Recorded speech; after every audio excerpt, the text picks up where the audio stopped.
Good morning, Isaiah Seminar classmates and Dr. Lozano. Today I'll be presenting Jeremy M. Hutton's SBL article, Isaiah 51, 9 through 11, and the rhetorical appropriation and subversion of hostile theologies. This is an absolutely fascinating article, and I will say I have some personal stake in some of the theology behind this. The image of Yahweh as a divine warrior has really troubled me since my freshman year in college in taking Dr. Kirkpatrick's Old Testament course. And so this article was a really fascinating deep dive and theological and scholarly take on a very complex subject that has a lot of connotations and consequences for our current culture. And so I'm really excited to share this article with you and explore it a little bit more. Scholar Jeremy M. Hutton's article on Isaiah 51, 9 through 11 seeks to challenge the theology and historical tradition of Yahweh being described as a divine warrior. Hutton postulates, because of strong empirical, historical, and literature evidence, that much of this is due to the influence of Canaanite religion. Specifically, lexical parallels, theme motifs, and other similarities from Ugaritic literature are widely found within Isaiah 51, 9 through 11. Although it may be easy for this comparison to be an initial connection between Canaanite religion and Yahwism, it should be recognized that there are numerous forms of each of these religious cultures. The work Hutton seeks to do is to compare the similarities found, the distinctions and expansion of the work challenging Yahweh as the divine warrior that was written by scholar Frank Moore Cross and countless other scholars. Hutton argues that there may have been negative and lasting consequences of Canaanite influence on Yahwism. He states, "I argue that many in the community of mainstream Yahwism had subverted contemporary Canaanite literature through their reuse of Canaanite hymn for specifically a Yahwistic purpose." Furthermore, he states, "I then study Deutero-Isaiah's stance toward the mainstream faction of Yahwism, arguing that the petition of the arm of Yahweh in Isaiah 51, verses 9 through 11, was a similar appropriation and subversion of an originally Canaanite song or hymn that was still circulating in the Israelite theological milieu." Finally, he remarks, "Not only did the Deutero-Isaiah appropriate and subvert a Canaanite hymn, appropriating the text for the Israelites' purposes, but there are other consequences to this text. This is an intentional, methodological, interpretive move with the intention to create a double subversion." And we'll get back to that more later, but you'll see it all throughout this reading here. The double subversion is formed by the method of recognizing allusion within comparable text. While scholars of this passage in Isaiah have long argued for the presence of allusion, it is not until recently, through the discoveries and writings of recent scholars, that they can also distinguish synchronic intertextual relationships within both sets of text. Hutton argues that this allusion is clearly distinguished by markers in the text. He states scholar Ben Peratt in explaining how a marker functions within the text. Peratt states, "The marker in alluding text can be lexical, syntactical, or thematic. In addition, in the use of allusion, the author also does not directly reveal the source of its inspiration. Finally, regarding allusion, there is no guarantee it will be recognized. This requires skill of the interpreter or reader and the unique cultural knowledge of the multiple texts involved. This lack of recognition can be especially true if a source is polyvalent or consisting of multiple connections from multiple sources." While a thorough understanding of allusion is necessary for deciphering the connections that are found in Isaiah and Canaanite mythic literature, it is important to note which exact text Hutton is referring to.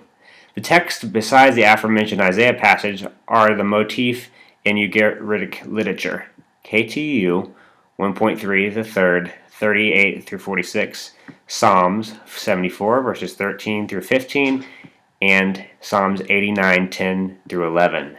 The source text is provisionally called the Hymn of Anat, which I will shorten as Ha.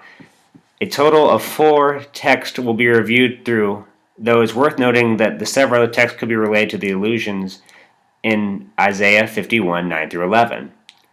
I'm going to read the Isaiah 59, 9 through 11 passage so we're clear on what it says. Awake, awake, dress in strength, O arm of the Lord. Awake as in the days of old, generations long past. Are you not she who knows Rahab, who pierces Hannon? Are you not she who dries up the sea, the waters of the great deep, who makes the depths of the sea into a path for the redeemed to cross? The Lord's ransomed will return, and they will come to Zion with shouts of joy, and eternal joy will be on their heads. Gladness and joy will overtake them, and the grief and groaning will flee. So the main marker from this test case, in the verse I just read at hand, is the concept of Yahweh's arm being awakened to act on the behalf of the community. The concept of a deity using their might to save its people is nearly a universal motif. Hutton argues, while such actions of Yahweh are found in the prophetic canon, that doesn't mean it comes as the intended message by the author. The meaning is not of a divine warrior in this passage, but something much different. This allusion, Hutton argues, does not fully comprehend the allusion to a body of literature external to that preserved in Deutero-Isaiah. The identification of the markers is also crucial in understanding the double subversion and the hostile Canaanite theology given to Yahweh and subsequently Yahwism. There is a strong thematic and literary connection of Isaiah 51 verses 9 through 11 and Psalm 74:13. There is mention of a sea, which is a strong motif in the Masoretic text. Walter Brueggemann and other theologians allude that this is not simply to be destructive, as in the Exodus themes, but also to be a theme of recreation. Another marker of allusion and connection between the text in the relationship between Psalm 89 and Isaiah 51 verses 9 through 11, which displays strong overlapping motifs as well as lexical qualifiers. Scholar Ginsberg finds his marker to be nearly identical with the Ugaritic text, which similarly deals with the Kaskampf. Kaskampf, which is a Hebrew word which I unfortunately cannot pronounce, essentially means the creation. Hutton also remarks regarding these words that there is strong evidence that Isaiah 51, 9 through 11 relies on Psalm 89 heavily in its inspiration. There are four other markers that Hutton wishes to highlight, each found in both texts of Isaiah 51, 9 through 11, and the KTO Ha text. First, each displays a similar syntactical arrangement within their structure. Secondly, the agent of each poem is feminine. Thirdly, the object in each text is conceptualized as the seas, and the corresponding proper nouns are used to convey that conceptualization. 4. One of the verbs in each text describing the deity's victory over the sea monster is possibly cognate. This relates to verbal roots and connections found in Canaanite hymns and literature. Finally, the hymn of Anah is addressed as an evoked text that much of this debate is studied and is focused on. This text piece would become widespread in its influence over the various religions and cultures of that time. Hutton states, it serves as the most immediate marked text and holds the four texts together in their relationship to one another.